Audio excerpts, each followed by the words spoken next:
कि आगे किष्किंधा पर्वत पर एक सुग्रीव नाम का बंदर रहता है, अगर आप उससे मित्रता कर लेंगे तो वो अवश्य सीता की खोज लगा करके आपको पता बता सकता है। तो मेरे भगवान अब वहां से आगे बढ़े। मार्ग में नारद जी मिले हैं, भगवान ने उन पर कृपा करी, उपदेश दिया और मेरे भगवान आगे बढ़े कि आगे चले बहुरी रघुराया ऋष्यमुख पर्वत नियराया। मेरे भगवान आगे बढ़े तो ऋष्यमुख नामक पर्वत दिखाई दिया। सुग्रीव उस पर्वत की शिखा पे विराजमान रहता था। सुग्रीव का भाई था बाली, जो बाली के डर के नाते छुप करके उस किष्किंधा पर्वत पर रहता था। बाली को श्राप लगा था कि अगर किष्किंधा पे गया तो भस्म हो जाएगा, अतः डर के मारे वहीं रहता था। बाली वहां कभी जाता नहीं था। जब राम लखन को देखा तो उसने सोचा कि शायद बाली ने मुझे मारने के लिए इन दो तपस्वियों को भेजा है। तो हनुमान जी को भेजा कि जाओ परीक्षा लो, ये कौन है। तो हनुमान जी ब्राह्मण का रूप धारण करके भगवान राम के पास गए और बोले कि आप दोनों कौन हैं, कहाँ भ्रमण कर रहे हैं, कहाँ जाना चाहते हैं। तो भगवान ने अपना परिचय दिया कि कौशलेश दशरथ के जाए, हम पितु मात बचन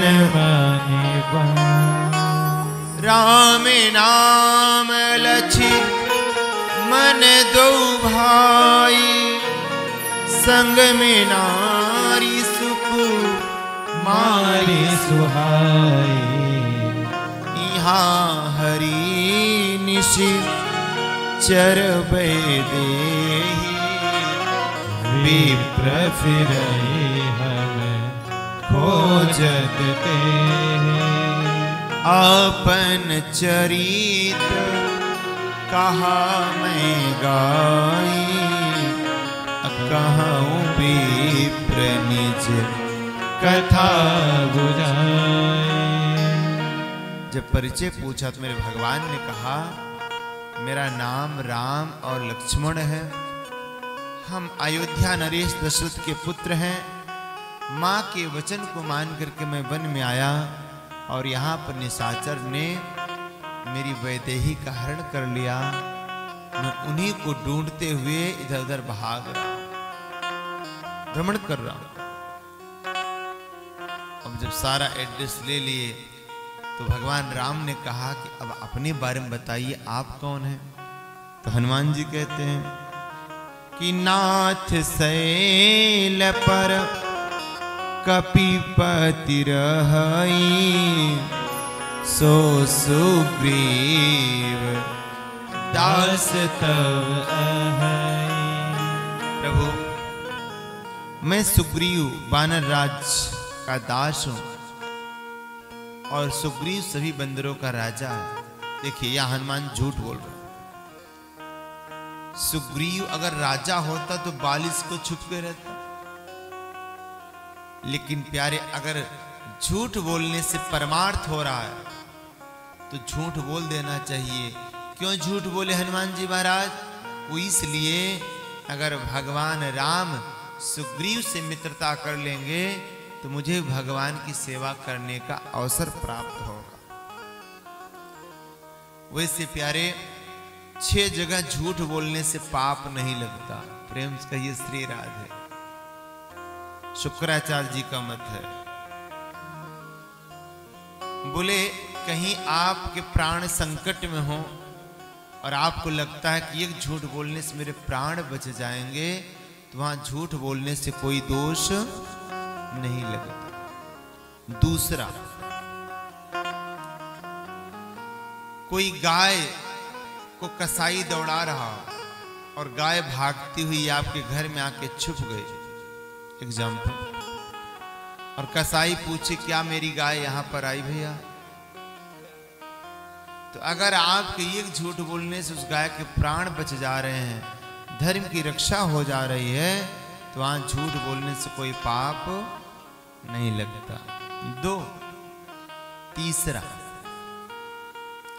तीसरा आप अपनी बिटिया का विवाह करने के लिए गए,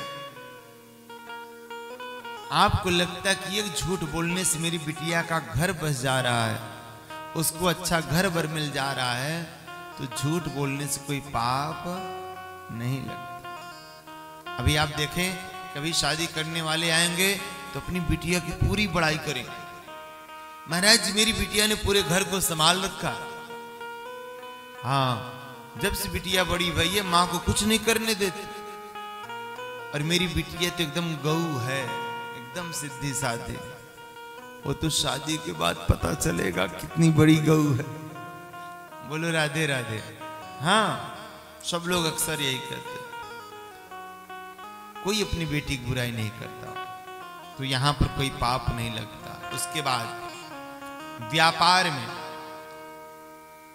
बनिया 10 रुपए का सामान लाएगा तो कसम खा के बोलेगा महाराज 15 रुपए खरीद है। भाई 10 का सामान 15 का बताएगा तभी उसका 12 रुपए का बिकेगा। अगर 10 का ही बताएगा तो कौन खरीदेगा। तो व्यापार में झूठ बोलने से कोई दोष नहीं लगता। हास्य परिहास्य में कभी हंसी मजाक में कोई ऐसे शब्द हंसी ठोली के निकल गए जो मिथ्या हैं, जो झूठ हैं, लेकिन वो किसी का अहित करने वाले ना हो, अगर ऐसे झूठ बोले जा रहे हैं तो उसका भी कोई दोष नहीं लगता। और सबसे पॉइंट वाली बात, अपनी पत्नी से झूठ बोलने पर कोई पाप नहीं लगता। चाहे जितनी अमीरी आ जाए अभिमान दिखाना ना चाहिए, चाहे जितनी गरीबी आ जाए स्वाभिमान भुलाना ना चाहिए, चाहे पत्नी कितनी प्यारी हो उसे भेद बताना ना चाहिए। जो बड़ी रहस्य में बात हो उस राज को कभी भी अपनी पत्नी से शेयर नहीं करना चाहिए। क्यों? क्योंकि इनका हृदय बड़ा कोमल होता है, इनके हृदय में कोई बात पचती नहीं, ये किसी न किसी से जरूर उस बात को बताएंगे। तो चाहे अपनी खास सहेली क्यों ना हो, अपनी माँ ही क्यों ना हो, है ना, 4 बार सिर पे हाथ रखवा के बोल ही देंगी कि आज मेरे यहां ये राज है। सच्ची बता रहा हूं, ये एक श्राप मिला है। धर्मराज युधिष्ठिर ने कुंती बुआ को दिया था। जब सारा महाभारत समाप्त हो गया, कुंती जी जब गई प्रभास क्षेत्र में, धर्मराज सबके नाम का पिंडदान कर रहे थे, तो कुंती ने कहा लाला एक बार कर्ण के नाम का पिंडदान कर। धर्मराज युधिष्ठिर ने कहा मां ये कर्ण कौन था? बोले तेरा भाई। बोले इतना बड़ा अपराध मुझसे करवाया, हमारे हाथों द्वारा उसकी मृत्यु हुई, आज तक ये नहीं बताया कि मेरा भाई था। मैं आज श्राप देता हूं, किसी मां के किसी बहन के हृदय में कोई बात पचने वाली नहीं है। अतः कभी कभी जब जो अधिक रहस्यमय बात हो उसको झूठ बोलने में कोई दोष नहीं होता। बोलो राधे राधे। तो यहां हनुमान जी झूठ बोल रहे हैं, लेकिन यहां परमार्थ हो रहा है। परमार्थ, हनुमान जी ने अपना परिचय दिया और भगवान राम को और लखन लाल को अपने कंधे से बिठा करके सुग्रीव जी के पास ले गए, दोनों का परिचय कराया और अग्नि को साक्षी मानते हुए मित्रता करवाई। सुग्रीव ने अपनी व्यथा बतलाई कि महाराज आप पत्नी वियोग में जिस प्रकार से तड़प रहे हो, उसी प्रकार से मेरी पत्नी का भी हरण मेरे भाई ने कर रखा, बड़े भाई ने। भगवान ने कहा चिंता मत करो, मैं भी तुम्हारी पत्नी को वापस दिलवाऊंगा। बोले महाराज बाली बड़ा बलशाली है। बोले इसकी चिंता मत करो, मैं उससे निपट लूंगा। मेरे भगवान अगले दिन सुग्रीव को कहते हैं कि जाओ तुम बाली से युद्ध करो और मैं बाली का वध करूंगा। सुग्रीव जाकर के बाली के मुख्य द्वार पर सिंहनाद करता है, तो बाली जब निकलता है तो सुग्रीव बाली का भीषण युद्ध होता है। लेकिन भगवान राम पहचान ही नहीं पाते कौन सुग्रीव कौन बाली, दोनों का एक शक्ल। बड़ी पिटाई पड़ती है। महाराज थक करके वापस शाम को जब आते हैं तो सुग्रीव ने कहा, देखा प्रभु, मैं कह रहा था ना कि कोई बाली को नहीं मार सकता। भगवान ने कहा, भैया मैं पहचान नहीं पाया कि बाली कौन है, कहीं गलती से तुम्हें बाण लग जाता तो। मैं तुम्हारे गले में माला डाल रहा हूं। भगवान ने माला डाली सुग्रीव जी के गले में। उसके पश्चात फिर जब युद्ध हुआ है, मल्ल युद्ध, तारा ने मना किया कि सुग्रीव दोबारा आया है, हो न हो किसी का बल पाके आया होगा। लेकिन बाली अभिमान में था। तारा के मना करने के बाद भी बाल युद्ध करने के लिए आया और मेरे भगवान ने बिटप की छांव से बाली के सीने में बाण मारा और जैसे बाण लगा धराशायी हो गया, मूर्छित हो गया। मेरे भगवान उसके सम्मुख जब जाके खड़े भये तो बाली ने कहा कि प्रभु आप छुप के बहेली की तरह मार रहे हो। अरे आप तो धर्म की रक्षा करने के लिए जन्म लिए हो और आप ऐसे छुप करके मार रहे हो, अधर्म कर रहे हो। कि धर्म हेतु अवतरे हूँ गोसाई, मारे हूँ मोहि व्याधि की। धर्म हेतु अवतरे हूँ गोसाई, मारे हूँ मोहि व्याधि की नाई। मैं बैरी सुग्रीव प्यारा, मैं बैरी सुग्रीव प्यारा, कारण के नाथ मोहि मारा, कारण के अपराध मोहि मारा। प्रभु आप धर्म के लिए रक्षा, धर्म की रक्षा के लिए अवतरित भय है और मुझे आप बहेलिये की तरह छुप के मारते हैं। मैंने आपका क्या बिगाड़ा? मेरा भाई भाई का झगड़ा है, आप तीसरे को और इंटरफेयर करने वाले होते हो। ये कहां का धर्म है कि बाण छुप के मार दो महाराज। भगवान ने कहा कि देखो तुमने गलत कार्य किया। बोले क्या? भगवान ने कहा तूने अपने छोटे भाई की पत्नी को रखेल बना कर रखा। और सुन, अनुज बधू भगिनी सुत नारी, सुनु सठ कन्या सम ये चारी। इनई कुदृष्टि बिलो कई जेई, अताहि बधे कछु पाप न हो। भाई की बहू, अपनी बहन, बेटे की पत्नी, ये सब बिटिया के समान है। बड़ा पवित्र रिश्ता है और इनको जो कुदृष्टि से देखता है उसकी हत्या करने में कोई दोष नहीं लगता। बाली ने कहा प्रभु ये सब तो मनुष्यों पे लागू होता है ना, मैं तो पशु हूं, पशु में ये सब नियम कहां है? तीन ने बहुत बहस किया। सतयुग में राजा बलि ने वामन भगवान से बड़ा बहस किया। त्रेता में ये बाली ने भगवान से बहुत बहस किया और द्वापर में कालिया नाग ने, काली ने भगवान से बड़ा बहस किया, बड़ा संवाद किया।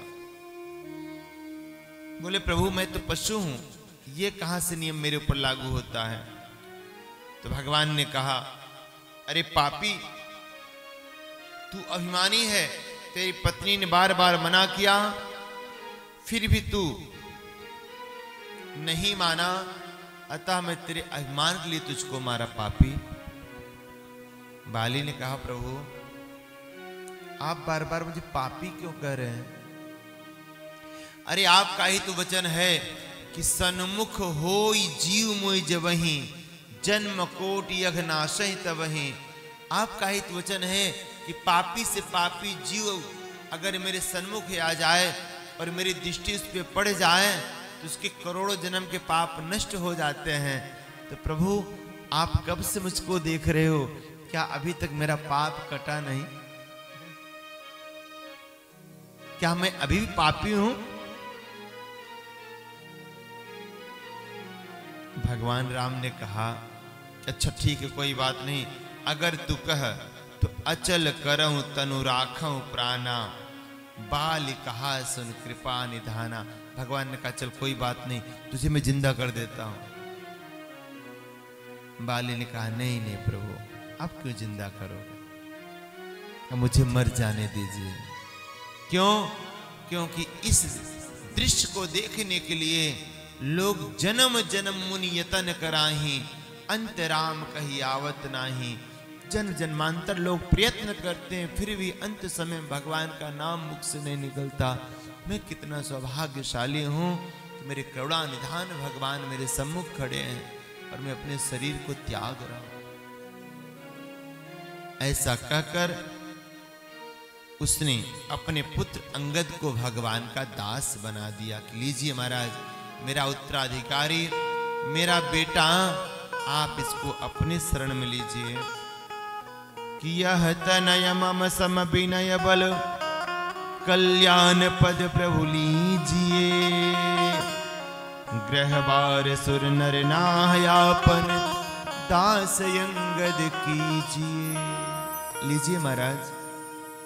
और अपने बेटे का वहां भगवान को पकड़ा करके भगवान का दर्शन करते हुए अपने नश्वर शरीर को त्याग करके ज्योति के रूप में अपने प्राण को भगवान के चरणों में निवेदित कर दिया। बोलिए भक्तवत्सल भगवान की।